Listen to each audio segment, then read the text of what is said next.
দেশি বিদেশি গণমাধ্যম নিয়ে আয়নাঘর পরিদর্শনে যাবেন ডক্টর ইউনূস। উপদেষ্টা পরিষদের সভায় রমজানে দ্রব্যমূল্য স্থিতিশীল রাখা নিয়ে আলোচনা। শাহবাগের শহীদ পরিবারের অবরোধ, ভবিষ্যৎ অনিশ্চয়তার বারবার রাজপথে জুলাই বিপ্লবে আহতরা। আমলাতন্ত্রে আটকে আছে পূর্ণাঙ্গ চিকিৎসা। একেবারে প্রাথমিক যে প্রত্যাশা সেটিও পূরণ করতে গিয়ে সরকার বা স্বাস্থ্য মন্ত্রণালয় যে ব্যবস্থা নিচ্ছে না তা না, কিন্তু ব্যবস্থাগুলো নিতে বিলম্ব হচ্ছে।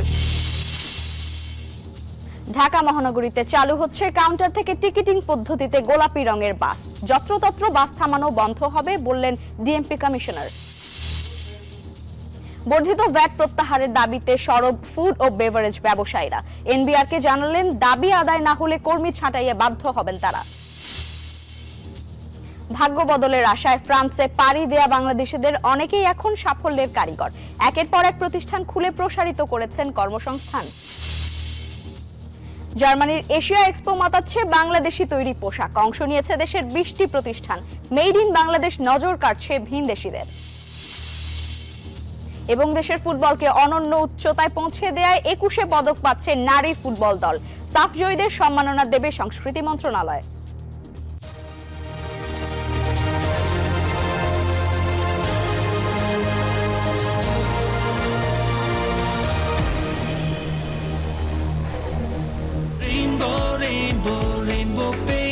Rainbow Paints, the color of joy. দর্শক স্বাগত নিউজ 24 সংবাদে। সঙ্গে আছে আমি লাইবা জান্নাত। দেখছিলেন সংবাদ শিরোনাম। শব্দের আরেক নাম, একদম ইউনিক স্ট্রাকচারাল ডিজাইনের কসমিক ডোর। এর ওয়াল থিকনেস ও রিপ থিকনেস বেশি থাকায় থেকে 50 বছরেরও বেশি। কসমিক ডোর, নিশ্চিন্তে 50 বছর। এবারে জানাবো পুরো খবর। শিগগিরই আয়নাঘর পরিদর্শনে যাবেন প্রধান উপদেষ্টা ডক্টর মোহাম্মদ ইউনূস। প্রধান উপদেষ্টার প্রেস উইং থেকে এই তথ্য জানানো হয়েছে।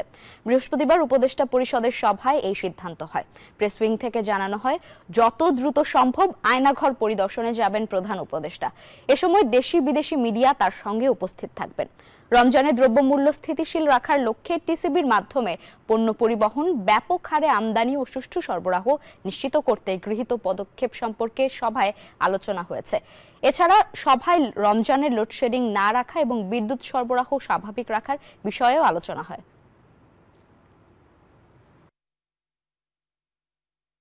এই যে আমার ব্যাংক আরএফএল গ্যাস স্টোভ, এর সায়েন্টিফিক নজল আর ব্রাশ বার্নার তাপকে সমানভাবে ছড়িয়ে খরচ বাঁচায় 25%। আরএফএল গ্যাস স্টোভ নিরাপদ ও গ্যাস সাশ্রয়ী। 304 ফুড গ্রেড স্টেইনলেস স্টিলে তৈরি, যা নিশ্চিত করে জংবিহীন সিঙ্কের আজীবন নিশ্চয়তা। আরএফএল কিচেন সিঙ্ক, স্বাস্থ্যকর কিচেনের চিরস্থায়ী সমাধান। ধানমন্ডি 32 নম্বর বাড়িতে ভাঙচুরের ঘটনা অনভিপ্রেত ও অনাকাঙ্ক্ষিত বলে মন্তব্য করেছে অন্তর্বর্তী সরকার। বৃহস্পতিবার প্রধান উপদেষ্টার প্রেস উইং থেকে পাঠানো এক বিবৃতিতে এই মন্তব্য করা হয়। বিবৃতিতে বলা হয়, পলাতক অবস্থায় ভারতে বসে জুলাই অভ্যুত্থানের বিরুদ্ধে শেখ হাসিনার উস্কানিমূলক বক্তব্যের কারণে জনমনে গভীর ক্রোধের সৃষ্টি হয়েছে, যার বহিঃপ্রকাশ ঘটেছে।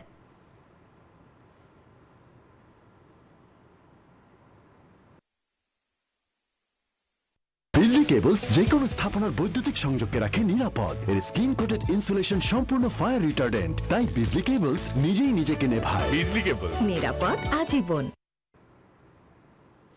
ভারতে বসে শেখ হাসিনার অবিরাম উস্কানিমূলক বক্তব্যের কারণেই ছাত্র জনতা বিক্ষুব্ধ হয়ে ভাঙচুর চালিয়েছে বলে মন্তব্য করেছেন পররাষ্ট্র উপদেষ্টা তৌহিদ হোসেন।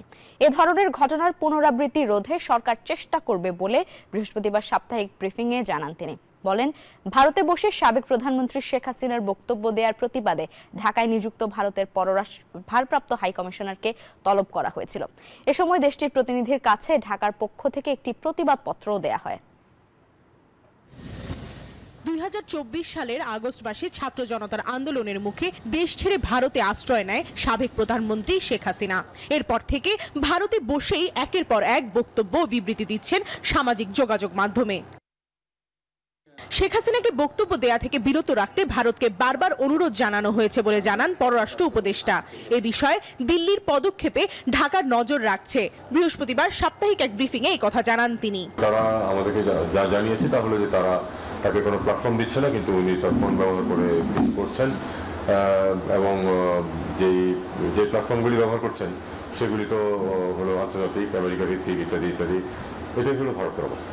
ভারতে বসে শেখ হাসিনার অবিরাম বিবৃতির কারণেই ছাত্র জনতা বিক্ষুব্ধ হয়ে ভাঙচুর চালিয়েছে বলে দাবি করেছেন পররাষ্ট্র উপদেষ্টা। শেখ হাসিনা ভারতে থেকে যেসব বক্তৃতা বিবৃতি দিচ্ছেন সেটাকে ছাত্র জনতা ভালোভাবে নেয়নি এবং তিনি অবিরাম যেহেতু প্রভোগ করতে থেকেছেন তারই ফলশ্রুতিতে এই ঘটনাটা ঘটছে বলে আমাদের বিশ্বাস। পাকিস্তানের পররাষ্ট্রমন্ত্রী এপ্রিলের মধ্যে ঢাকা সফর করবে বলে ব্রিফিং এ জানান তৌহিদ হোসেন। পাকিস্তানের সাথে এক ধরনের ইচ্ছাকৃত খারাপ সম্পর্ক রাখার চেষ্টা ছিল, আমরা সেটাকে একটা স্বাভাবিকতায় নিয়ে আসার পাকিস্তানের পক্ষ থেকেও তাদের ইনিশিয়েটিভ ছিল, আমরা সেটাকে গ্রহণ করেছি যে না। এর আগে ভারতে বসে শেখ হাসিনার বক্তব্য দেওয়ার প্রতিবাদে ঢাকায় ভারপ্রাপ্ত হাই কমিশনারকে তলব করে পররাষ্ট্র মন্ত্রণালয়। হস্তান্তর করা হয় প্রতিবাদপত্র। যদি তিনি এই ধরনের ঘটনা থেকে বিরত থাকতেন তাহলে এরকম ঘটনা হয়তো ঘটতো না। প্রমা চৌধুরী, নিউজ 24, ঢাকা। ধানমন্ডি 32-এর বাড়িতে হামলার সাথে ভারতের হস্তক্ষেপ থাকতে পারে বলে সন্দেহ করেছেন বিএনপি নেতা মেজর হাফিজ উদ্দিন আহমেদ। বলেন, সরকারের অবস্থান ও পরিপূর্ণ তথ্য পেলেই এই ইস্যুতে দলীয় অবস্থান জানাবে বিএনপি। এদিকে মার্চ ফর জাস্টিস কর্মসূচিতে ছাত্রদল সাধারণ সম্পাদক বলেন, ধানমন্ডির ঘটনায় জুলাই অভ্যুত্থানের একটি অংশ জড়িত। জুলাই অভ্যুত্থানের 6 মাসের মাথায় গড়িয়ে দেয়া হলো ধানমন্ডি 32-এর শেখ মুজিবের স্মৃতি বিজড়িত বাড়ি। এ ঘটনায় রাজনৈতিক অঙ্গনে পক্ষে বিপক্ষে চলছে নানা আলোচনা। ধানমন্ডি 32-এর বাড়িতে হামলার সাথে ভারতের হস্তক্ষেপ থাকতে পারে বলে সন্দেহ করছেন বিএনপি নেতা মেজর হাফিজ উদ্দিন। বৃহস্পতিবার জাতীয় প্রেস ক্লাবে স্বাধীনতা ফোরামের আলোচনা সভায় তিনি আরো বলেন, এ ধরনের বিশৃঙ্খলা গণতন্ত্রের যাত্রায় বাধা তৈরি করতে পারে। এগুলা গণতন্ত্রকে ধ্বংস করার জন্য হয়তো আগামী দিনে গণতন্ত্রের পথে বাধা হয়ে দাঁড়াতে পারে, এই জন্য কেউ কেউ হয়তো বিশৃঙ্খলা সৃষ্টি করার চেষ্টা করতে পারেন এবং বিশেষ করে এর মধ্যে প্রতিবেশী রাষ্ট্রের কোনো হস্তক্ষেপ আছে কিনা সেটিও আমরা জানার চেষ্টা করব। মেজর হাফিজ বলেন, সরকারের অবস্থান ও পরিপূর্ণ তথ্য পেলেই এই ইস্যুতে দলীয় অবস্থান জানাবে বিএনপি। কারা এই ঘটনা ঘটিয়েছে, কারা এই জন্য দায়ী, তখন সকল পূর্ণাঙ্গ তথ্য পেলে আমরা এই সম্পর্কে বিএনপির পক্ষ থেকে মনোভাব মিডিয়ার সামনে, জনগণের সামনে প্রকাশিত করব। এদিকে মার্চ ফর জাস্টিস কর্মসূচিতে ছাত্রদল সাধারণ সম্পাদক বলেন, ধানমন্ডি 32-এর ঘটনা শেখ হাসিনার হিংসাত্মক বক্তব্য ও জুলাই স্পিরিটের প্রতিফলন। খুনি হাসিনা গতকাল যে বিবৃতি দিয়েছে, তিনি জাতির কাছে কোনো রকম ক্ষমা প্রদর্শন না করে বাংলাদেশের জনগণকে দোষারোপ করেছেন এবং বাংলাদেশের জনগণকে দেখিয়ে নেবেন এরকম তিনি হুমকি দিয়েছেন। তার বক্তব্য থেকে হয়তো ছাত্র জনতায় বিক্ষুব্ধ এই ঘটনা ঘটিয়েছে বলে আমাদের মনে হয়েছে। ঢাকা কলেজ ছাড়াও বিচারের দাবিতে দেশের অন্যান্য শিক্ষা প্রতিষ্ঠানেও মার্চ ফর জাস্টিস কর্মসূচি পালন করে ছাত্রদল। ফজলে রাব্বি, সৌরভ, নিউজ 24, ঢাকা। দেশের বিভিন্ন জেলায় ও বিশ্ববিদ্যালয়ে শেখ মুজিবুর রহমানের মুরাল ভাঙচুর করেছে বিক্ষুব্ধ ছাত্র জনতা। এছাড়া নোয়াখালীতে সাবেক সড়ক পরিবহন ও সেতুমন্ত্রী ওবায়দুল কাদের সহ আওয়ামী লীগ নেতাকর্মীদের বাড়ির ঘর ভাঙচুর করা হয়েছে। বৃহস্পতিবার দুপুরে নোয়াখালীর কোম্পানীগঞ্জ উপজেলার বসুরহাট পৌরসভার বড় রাজাপুর গ্রামের মিয়াবাড়িতে হামলা চালায় তারা। এ সময় বাড়ি ভাঙচুর করা সহ একটি গাড়িতেও আগুন দেয় বিক্ষুব্ধরা। এছাড়া রাজশাহীতে সাবেক পররাষ্ট্র প্রতিমন্ত্রী ও রাজশাহী 6 আসনের সাবেক সংসদ সদস্য শাহরিয়ার আলমের বাড়ি, নারায়ণগঞ্জের শামীম ওসমানের পৈতৃক বাড়ি সহ দেশের বিভিন্ন জেলায় আওয়ামী লীগ নেতাদের বাসভবন ভাঙচুর ও আগুন দেয়া হয়।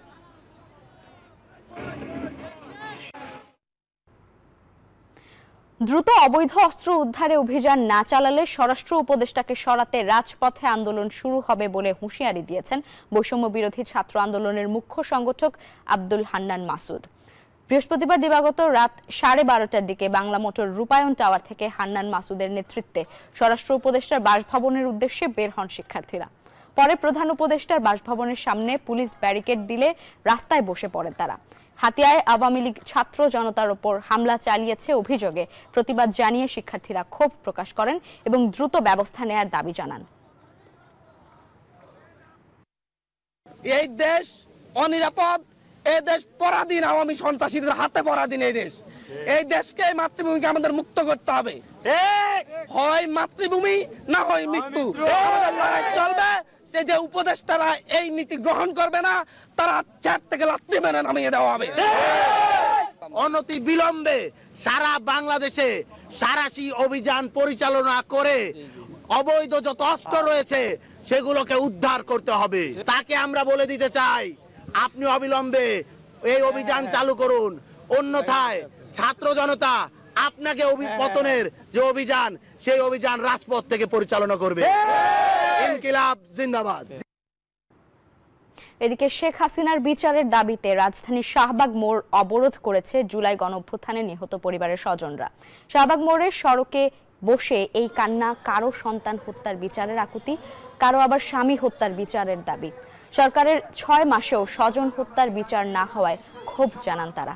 বলেন, অন্তর্বর্তী সরকারের প্রধান উপদেষ্টাকে শহীদ পরিবারের দাবি মানতে হবে। খুনি হাসিনার বিচার চাইতে তার দলফলদের যেন শাস্তি হয় এবং সরকারের কাছে আসছে যে সরকার যেন আমাদেরকে পুনর্বাসন দেওয়া হয়।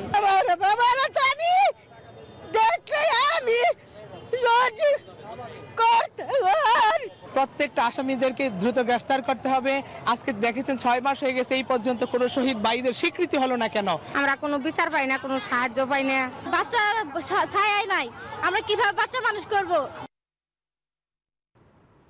অন্তর্বর্তী সরকারের আমলে খুনি হাসিনা ও তার দোসরদের বিচার হতে হবে বলে জানিয়েছেন জাতীয় নাগরিক কমিটির মুখ্য সংগঠক সার্জিস আলম। বৃহস্পতিবার সন্ধ্যায় শাহবাগ অবরোধ করে আন্দোলনরত শহীদদের পরিবারের সাথে দেখা করে একথা বলেন তিনি। সরকার তাদের জায়গা থেকে যদি এই খুনি হাসিনা এবং তার যেই দোসররা বাংলাদেশে আমার এই হাজার হাজার ভাইকে শহীদ করেছে, রক্তাক্ত করেছে, খুন করেছে, যদি এই খুনি হাসিনা এবং তাদের দোসরদের বিচার করতে না পারা যায়, তবে সেটি হবে এই সরকারের সবচেয়ে বড় সীমাবদ্ধতা। খুনি হাসিনার অবশ্যই বিচার হবে। খুনি হাসিনাকে এই বাংলাদেশে বিচার এনে এই বাংলাদেশে বিচার করা হবে এবং তার ওই বিচারের মঞ্চ হবে ফাঁসির মঞ্চ। পূর্ণাঙ্গ চিকিৎসা আর ভবিষ্যৎ নিয়ে অনিশ্চয়তায় জুলাই বিপ্লবে আহতরা। দাবি নিয়ে বারবার তারা নামছেন রাজপথে। সমাজ বিশেষজ্ঞরা বলছেন, শুধু অর্থ দিয়ে নয়, আহতদের পূর্ণাঙ্গ চিকিৎসা ব্যবস্থা করতে হবে সরকারকে, দূর করতে হবে আমলাতান্ত্রিক জটিলতা। জীবনবাজি রেখে রাজপথ কাঁপানো জুলাই অভ্যুত্থানের আহতরা এখন ভবিষ্যৎ অনিশ্চয়তায়। পূর্ণাঙ্গ চিকিৎসার দাবিতে বারবার তারা নেমেছেন রাজপথে। গেল 2 ফেব্রুয়ারি প্রথমে শ্যামলীতে সড়ক অবরোধ, রাতে ব্যারিকেড ভেঙে দেখা করার চেষ্টা করেন প্রধান উপদেষ্টার সাথে। ইউসুফ আলী গুলিস্তানে কাপড়ের দোকানের কর্মচারী। 5 আগস্ট তার পায়ে লাগে পুলিশের গুলি। এর পরের গল্প শুধুই বিড়ম্বনার। জুলাই ফাউন্ডেশন থেকে যে অর্থ পেয়েছেন তা চিকিৎসার শুরুতেই শেষ। ব্যথার কারণে আমি থাকতে পারতাছি না। লাস্ট পর্যন্ত কি করব, এই জায়গায় ফাঁসি দিতে গেছিলাম। আমি কি, আমার জীবন তো শেষ, আমি জীবন দিয়ে কি করব? সুস্থ হওয়া পর্যন্ত আমাদের পাশে থাকবে, উনাদের আমাদেরকে সহযোগিতা করবে। ফাহাদুর রহমান ইমনের গল্পটা একটু ভিন্ন। 5 আগস্টের আগে 3,70,000 টাকা খরচ করে চিকিৎসা করিয়েছেন, আর নতুন দেশে খরচ করতে হয়েছে 1.5 লাখ টাকা।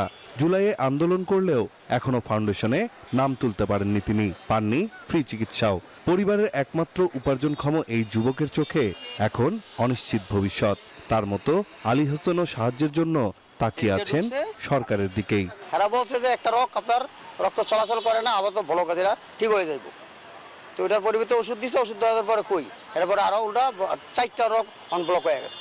এমআইএস ভেরিফাইড তো তাদের করার দায়িত্ব, এটা তো আমার করার দায়িত্ব না। আমার তো সকল কিছু, আমার স্পট আছে, গুলির স্পট আছে, আমি আন্দোলনে ছিলাম সেখানের ফুটেজ আছে, প্লাস হচ্ছে আপনার আমার কাগজ, মেডিকেল ডকুমেন্ট সব কিছু আছে।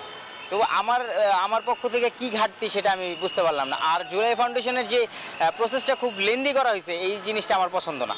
এদিকে আন্দোলনের নেতারা বলছেন, যেসব দাবিতে আন্দোলন হয়েছে তার অনেক কিছুই এখনো বাস্তবায়ন হয়নি, আর কিছু অসাধু মানুষের কারণে চিকিৎসা থেকে বঞ্চিত হচ্ছেন প্রকৃত জুলাই আন্দোলনে আহতরা। এটা সিলেক্ট করে ফেলতে পারেন যে হচ্ছে এরা শেখ হাসিনার পক্ষে ছিল এবং হচ্ছে জনগণের প্রতিরোধের মুখে আহত হয়েছে, তাহলে আপনি দেখবেন যে এই যে আহতদের নিয়ে যে একটা বড় অসন্তোষ তৈরি করার চেষ্টা করছে সেটা আর থাকবে না। সমাজ বিশ্লেষকরা মনে করছেন, প্রকৃত অপরাধীদের বিচার, আন্দোলনে আহতদের সম্পূর্ণ চিকিৎসা, আহতদের পরিবারের কর্মসংস্থানের ব্যবস্থা না করলে মানুষের মধ্যে ক্ষোভ দিন দিন বাড়বে। একজন আহত ব্যক্তি সে তো সুস্থ হতে চায়, সে তো আর সরকারের কাছে বেশি কিছু প্রত্যাশা করছে না। তো এই একেবারে প্রাথমিক যে প্রত্যাশা সেটিও পূরণ করতে গিয়ে সরকার বা স্বাস্থ্য মন্ত্রণালয় যে ব্যবস্থা নিচ্ছে না তা না, কিন্তু ব্যবস্থাগুলো নিতে বিলম্ব হচ্ছে। তো সেই প্রসঙ্গগুলো খুব দ্রুততার সাথে শেষ করতে হবে। গেল জানুয়ারির তথ্য বলছে জুলাই ফাউন্ডেশনের প্রথম ধাপের চূড়ান্ত তালিকায় শহীদ 826 জন এবং আহতের সংখ্যা 11,306 জন। তবে এটি এখনো চলমান। আমলাতান্ত্রিক জটিলতা মিটিয়ে এই তালিকা দ্রুত তৈরি করার পরামর্শ বিশেষজ্ঞদের। নাইম আলচিকো, নিউজ 24, ঢাকা। রাষ্ট্র নিয়ে ষড়যন্ত্রের অভিযোগে কথা সাহিত্যিক হুমায়ুন আহমেদের স্ত্রী ও অভিনেত্রী মেহের আফরোজ শাওনকে আটক করেছে গোয়েন্দা পুলিশ। বৃহস্পতিবার সন্ধ্যায় রাজধানীর ধানমন্ডি থেকে তাকে আটক করা হয়। পরে রাতে তাকে ডিবি কার্যালয়ে নেওয়া হয়। ডিবি হেফাজতে তাকে রাষ্ট্রীয় ষড়যন্ত্রের ব্যাপারে জিজ্ঞাসাবাদ করা হবে। আজ তাকে সুনির্দিষ্ট মামলায় আদালতে উত্থাপন করে রিমান্ড চাওয়া হতে পারে বলেও জানায় গোয়েন্দা পুলিশ।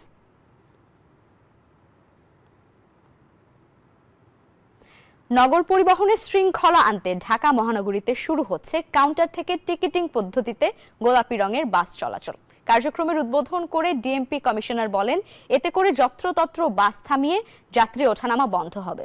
এদিকে চালু হতে না হতেই রাজপথে শৃঙ্খলা ফেরা নিয়ে দেখা দিচ্ছে সংশয়। ডিএমপি কমিশনারের মাইনে ভিত্তিক গাড়ি চালক রাখার আহ্বানে চালক ও মালিকদের মধ্যে দেখা দিয়েছে ভিন্ন মত। ঢাকার রাস্তায় ভঙ্গুর ট্রাফিক ব্যবস্থার মান উন্নয়নে নেওয়া হয়েছে আরেকটি উদ্যোগ। এখন থেকে কিছু রুটে বাস চলবে কাউন্টার ও ই-টিকিটিং পদ্ধতিতে। রাজধানীর উত্তরার আজমপুরে এই নতুন কার্যক্রমের উদ্বোধন করেন ডিএমপি কমিশনার শেখ মোহাম্মদ সাজ্জাদ আলী। এরপর শুরু হয় নতুন কায়দায় বাস চলাচল। এতে করে রাস্তায় যত্রতত্র যাত্রী ওঠানামা বন্ধ হওয়ার আশা সবার। যাত্রীরাও খুশি এই নতুন ব্যবস্থাপনায়। যারা যাত্রী আছি আমরা, যাত্রীদেরকে ভোগান্তি অনেকটা কমে যাবে, এখন আশা করি ভালো হবে। এর আগে উদ্বোধনী অনুষ্ঠানে ডিএমপি কমিশনার বলেন, পর্যায়ক্রমে রাজধানীর আরও কিছু রুটে এই কাউন্টার ও ই-টিকিটিং পদ্ধতিতে বাস চলাচল শুরু হবে। এতে ট্রাফিক ব্যবস্থার ভঙ্গুর অবস্থার উন্নতি হবে। সেই সঙ্গে শ্রমিকদের দৈনিক জমার হিসাব বাদ দিয়ে মাসিক বেতন নির্ধারণ করে নিয়োগ দিতে মালিকপক্ষকে তাগিদ দেন ডিএমপি কমিশনার। এই টিকিটিং এবং যাত্রীদেরকে যত্রতত্র ওঠানামার ব্যবস্থা, ওঠানামা বন্ধ করে একটি নির্দিষ্ট স্থানে ওঠানামার জন্য ব্যবস্থা করা হবে। ড্রাইভার সাহেবদেরকে আপনাদেরকে অ্যাপয়েন্টমেন্ট লেটার দিতে হবে, নির্দিষ্ট অঙ্কের টাকা দিয়ে দিবেন আর রেভিনিউ আপনি নেবেন। ডিএমপি কমিশনারের এই উদ্যোগের সঙ্গে একমত বাস শ্রমিকরা। তবে বিষয়টি নিয়ে দ্বিমত মালিকদের মধ্যে। তাই এই উদ্যোগ কতটুকু কার্যকরী হবে তা নিয়ে দেখা দেয় সংশয়। 8 ঘন্টা ডিউটি বা এই ডিউটি হিসাব করে আমাদের যদি মাসিক বেতন দেয় আমাদের জন্য ভালো হবে। মেশিনারির যন্ত্রপাতি সব জিনিসের দাম বাড়ছে, সেই হিসাবে আমাদের সরকারের কাছে দাবি আমাদের ভাড়া বৃদ্ধি করার জন্য। আমার প্রতিনিধি তারা চাবে, প্রতিনিধি আমাদের এই জন্য সুবিধা, তাদেরও সুবিধা। রাজধানীতে নিয়মিত চলাচলরত 21টি পরিবহনের বাস নতুন ব্যবস্থার মধ্যে যাত্রী পরিবহন করবে। প্রত্যেকটি বাসের রং গোলাপি। তাওহিদুল ইসলাম, নিউজ 24, ঢাকা। গোপালগঞ্জের মুকসুদপুরে এখন শোকের মাতম। লিবিয়ার ভূমধ্যসাগরে নৌকাডুবিতে নিহতদের মধ্যে 3 জনের বাড়িতে এখন কান্নার রোল। অবৈধভাবে সমুদ্রপথে ইতালি যাওয়ার সময় সলিল সমাধি হয় 23 জনের। এদের মধ্যে 10 জনের বাড়ি মাদারীপুরে, 3 জনের গোপালগঞ্জে। স্বজনদের হারিয়ে নির্বাক পুরো পরিবার। দ্রুত মরদেহ দেশে আনার পাশাপাশি দালালদের বিচারের দাবি জানিয়েছেন নিহতদের পরিবার ও এলাকাবাসী। সামিউল আলিমের তথ্যচিত্রে দেখুন ডেস্ক রিপোর্ট। পরিবারের অসচ্ছলতা কাটাতে স্বপ্নের দেশ ইতালিতে পাড়ি জমাতে চেয়েছিলেন গোপালগঞ্জের মুকসুদপুর উপজেলার চরপ্রসন্নদী গ্রামের আরাফসান ইসলাম আশিক। কে জানতো এটাই হবে তার জীবনের ভুল পদক্ষেপ। টাকা দিচ্ছি 17 লাখ, পরে আবার এই অ্যাক্সিডেন্ট হওয়ার পরে এই হেরা তো জানতো, আমরা তো আর জানতাম না। হওয়ার পরও মনে করেন যে আবার টাকা নিছে। দালালের তৎপরতায় প্রথমে 18 লাখ টাকা দিয়ে লিবিয়ায় যায় সে। সেখানে পৌঁছালে তাকে জব্দ করে পরিবারের কাছে আরো 8 লাখ টাকা হাতিয়ে নেয় দালাল চক্র। ইতালি যাওয়ার পথে ভূমধ্যসাগরে নৌকাডুবিতে স্বপ্নের সলিল সমাধি ঘটে আশিকের। এবার আমার স্বামীর আটকে রেখে গোপনে গোপনে ফোন দিয়া টাকা দিবা নাই বাইরে হালাবো। স্বামীর জেলা সন্তান গোপনের দিক চাইয়া সুদি কইরা টাকা এনে দেয় আবার 5-5.5 লাখ। এটা আমাকে নিয়ে যাইতেছে, আমার কাছে তো মোবাইল নাই, মোবাইল টোবাইল 2-3 দিন আগে নিয়ে গেছে, আর কথা বলতে পারবো না, আমাকে নিয়ে যাইতেছে। তোমরা দালালের সাথে যোগাযোগ করো, আমরা কোথায় যাইতেছি কি করতেছি খবর নেও। একই অবস্থা গ্রামের ওহাব খন্দকার ও মোল্লাদি গ্রামের রফিকুল শেখের পরিবারের। স্বামী, বাবা আর ভাইকে হারিয়ে শোকের মাতম চলছে তাদের পরিবারে। কোনো কিছু চাবো না জীবনে, আমার বাইরে আইনা দেন ভাই, কিচ্ছু নাই ভাই, আমার বাড়ি শেষ, গাড়ি শেষ, সব শেষ করছি ভাই। 24 তারিখে বললো যারা গেমের কথা বলে আমার নিয়ে যাইতেছে, কি করবে জানি না। আমার দাবি তোমার সাইরা দিন, আল্লাহ যদি বাঁচায় তাহলে দেখো আমি আর আমার ভাইয়ের সাথে কোনো কথা হয় নাই। প্রতিনিয়তই দালালদের খপ্পরে পড়ে সর্বশান্ত হচ্ছে এই অঞ্চলের অনেক পরিবার। দালালদের আইনের আওতায় এনে দৃষ্টান্তমূলক শাস্তির দাবি এলাকাবাসীর। বিচার এটা সরকারে করবো, আর এখন চলার মতো কি কাদা এটাই আমি আবেদন করতেছি। এখন এই লাশটা যদি কোনোভাবে আনা যাইতো, এই বিষয়ে আমি দেশের সরকারের প্রতি এই আশা ব্যক্ত করতেছি। দালালদের বিরুদ্ধে কঠোর ব্যবস্থা নেওয়ার কথা জানান উপজেলা নির্বাহী কর্মকর্তা। আসলে এটা তো সবসময় মানে দালালদের দমন করার নিয়ম, সবসময়ই, নতুন করে কিছু না। তবে এই ঘটনার কারণে হয়তো আরেকটু আমরা জোর দিয়ে চেষ্টা করব। এই ঘটনায় সাইফুল ব্যাপারী নামে আরো এক যুবকের খোঁজ পাচ্ছে না পরিবারের সদস্যরা। দ্রুত মরদেহ দেশে ফিরিয়ে আনার দাবি নিহতদের পরিবারের। Desk report, news 24। দর্শক, সংবাদে নিচ্ছে একটি বিরতি, সাথেই থাকুন।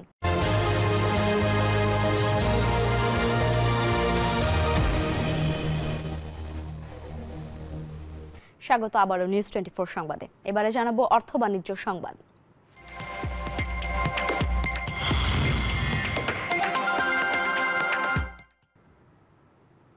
আগামী বাজেট ঘোষণার আগেই ভোক্তা সাধারণের কথা চিন্তা করে দ্রুত বিস্কুট, জুস, বেভারেজ ও কৃষি প্রক্রিয়াজাত পণ্যে বর্ধিত ভ্যাট প্রত্যাহারের দাবি জানিয়েছেন ফুড ও বেভারেজ ব্যবসায়ীরা। বৃহস্পতিবার দুপুরে আগারগাঁয়ে এফবিসিসিআই এর নেতৃত্বে জাতীয় রাজস্ব ভবনে এনবিআর চেয়ারম্যানের সাথে বৈঠক শেষে এই দাবি জানান তারা। জানান, বর্ধিত ভ্যাট প্রত্যাহার না হলে কর্মী ছাঁটাইয়ে বাধ্য হবে কারখানাগুলো। দফায় দফায় বৈঠক করলেও প্রক্রিয়াজাত খাদ্যপণ্যের ওপর আরোপিত শুল্ক ও ভ্যাট কমানোর সুখবর পাচ্ছেন না উৎপাদনকারী প্রতিষ্ঠানগুলো। এ নিয়ে হতাশ ব্যবসায়ীরা। জাতীয় রাজস্ব ভবনে এনবিআর চেয়ারম্যানের সাথে বৈঠক শেষে ফুড ও বেভারেজ খাতের ব্যবসায়ীরা বলেন, ভ্যাট ট্যাক্স বাড়ালে প্রান্তিক কৃষকেরা ক্ষতিগ্রস্ত হবেন, যা সরাসরি দেশের অর্থনীতির ওপর প্রভাব ফেলবে। যারা ব্যাট দিচ্ছে তাদের উপরে বেশি চাপাচাপি করে, যারা ব্যাট দিচ্ছে না তাদের কাছেও এরা কেন যায় না, এটা ঠিক যায় না এরকম না, ওরা আন্ডারগ্রাউন্ডে কোনো একটা করে। ক্ষুদ্র দেশ, মানুষের ক্রয় ক্ষমতা সীমিত, এর প্রতি শ্রদ্ধাশীল থেকে যেহেতু আমরা অসংখ্য মানুষের কর্মসংস্থানের জোগাড় আমাদের এই সেক্টরগুলোতে করতে যাচ্ছি, আমরা চাচ্ছি যে আমাদের এই সেক্টরে বর্তমানে 5 লক্ষ মানুষ কাজ করছিলেন, আমরা যদি উৎপাদন কমিয়ে যদি নিজের লাভের মুনাফাটা করতাম তাহলে বোধহয় আজকে এই আলাপটা করার তেমন দরকার ছিল না। আমরা হয়তো বা আমাদের এনবিআর থেকে একটা ভালো সিদ্ধান্ত পেতে পারি। চলতি অর্থ বছরের বাজেটের আগেই বিস্কুট, জুস, বেভারেজ ও কৃষি প্রক্রিয়াজাত পণ্যে বর্ধিত ভ্যাট প্রত্যাহারের দাবি তাদের। অন্যথায় পণ্যের দাম বাড়াতে বাধ্য হবে তারা। এদিকে ব্যবসায়ীদের আগামী বাজেট পর্যন্ত ধৈর্য ধরার আহ্বান জানায় এনবিআর। আমরা সবাই মিলে আগামী দিনে। মরিয়ম আজিজ মৌরিন, নিউজ 24, ঢাকা। তৈরি পোশাক শিল্পে নবায়নযোগ্য জ্বালানি ব্যবহার করলে 26% জ্বালানি খরচ কমানো সম্ভব। বৃহস্পতিবার রাজধানীতে পলিসি এক্সচেঞ্জ আয়োজিত সবুজ জ্বালানির রূপান্তর ও টেকসই সমাধান বিষয়ক আয়োজিত এক সেমিনারে এই তথ্য তুলে ধরা হয়। আলোচনায় বক্তারা বলেন, এই খাতে নবায়নযোগ্য জ্বালানি ব্যবহারের হার মাত্র 7%-এর কিছু বেশি। বর্জ্য থেকে নবায়নযোগ্য জ্বালানিতে যাওয়ার তাগিদ দেন আলোচকরা। Bangladesh Energy Regulatory Commission chairman Jalal Ahmed জানান, দেশে বর্জ্য থেকে জ্বালানি উৎপাদনের সম্ভাবনা প্রবল থাকলেও আমলাতান্ত্রিক ও নীতিগত জটিলতায় তা এগোয়নি। তবে পোশাক খাতে উন্নত সোলার প্রযুক্তি থাকলেও সোলার স্থাপনের খরচকে বড় বাধা বলে মনে করেন তিনি। অনুষ্ঠানে প্যানেল আলোচনায় কথা বলেন নিউজ 24-এর এক বিশেষ প্রতিনিধি বাবু কামরুজ্জামান।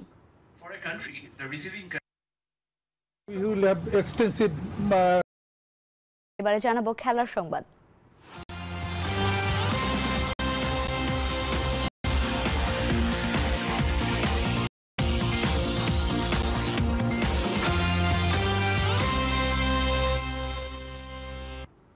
দেশের ফুটবলকে অনন্য এক উচ্চতায় পৌঁছে দেয় 21 পদক পেতে যাচ্ছে নারী ফুটবল দল।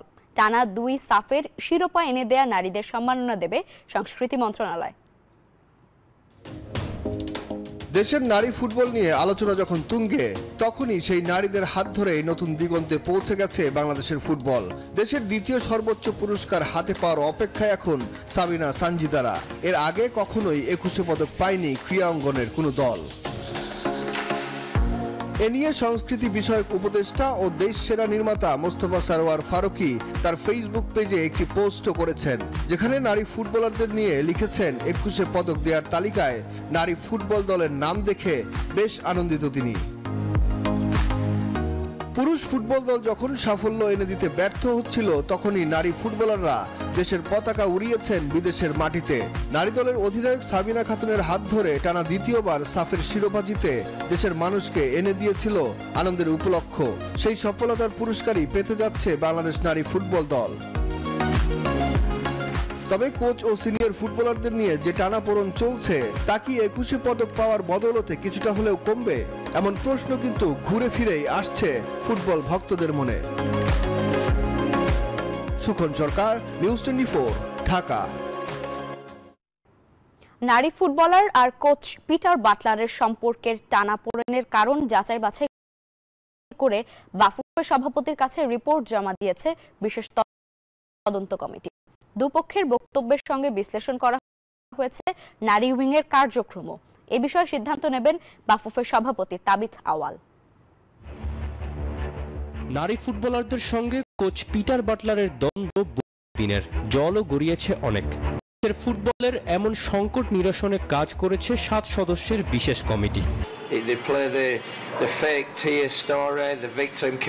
ফেডারেশনের সিনিয়র সহসভাপতি ইমরুল হাসান ছিলেন কমিটির প্রধান। সভাপতি তাবিথ আউয়ালের দপ্তরে তদন্ত প্রতিবেদন জমা দিয়ে জানান, ফুটবলের নারীদের সাফল্য, আবেগ, কোচের বক্তব্য সব দিকই ছিল বিবেচনায়, তবে ডিসিপ্লিনে আপোষ নয়। নারী ফুটবল দল কিন্তু আমাদেরকে অনেক সাফল্য এনে দিয়েছে, তো সেটা কিন্তু অস্বীকার করার কোনো সুযোগই নেই। সব দিক বিবেচনা করে, আবেগ যেমন ছিল, তাদের সাফল্য প্লাস নিয়ম অনুবর্তী, আমরা সব দিক বিবেচনা করি।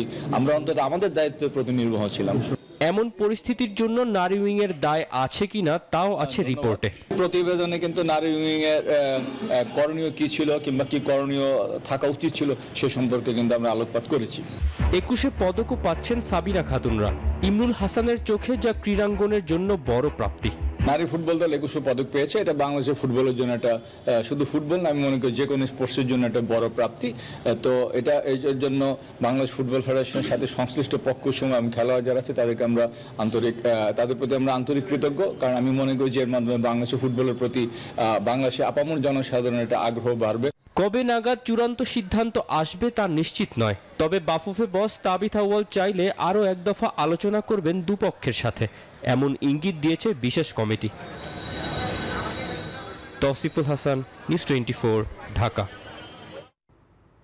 বিপিএল এর ফাইনাল শেষে তামিম ইকবালকে বিদায় জানাবে বাংলাদেশ ক্রিকেট বোর্ড। বিষয়টি সংবাদ বিজ্ঞপ্তির মাধ্যমে নিশ্চিত করেছে বিসিবি। বিপিএল এর একাদশ আসর চলাকালীন সময়ে এক ফেসবুক পোস্টের মাধ্যমে জাতীয় দল থেকে অবসরের ঘোষণা দেন তামিম। এই ওপেনার যেহেতু আর খেলছেন না, তাই তামিমকে বিদায়ী সম্মাননা জানানোর সিদ্ধান্ত নিয়েছে বিসিবি।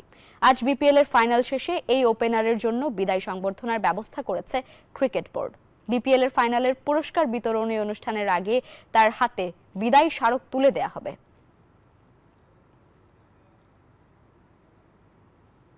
দর্শক, আর এই ছিল নিউজ 24 সংবাদে। আরও সংবাদ ও বিশ্লেষণ জানতে ভিজিট করুন news24bd.tv। ধন্যবাদ সবাইকে সঙ্গে থাকার জন্য।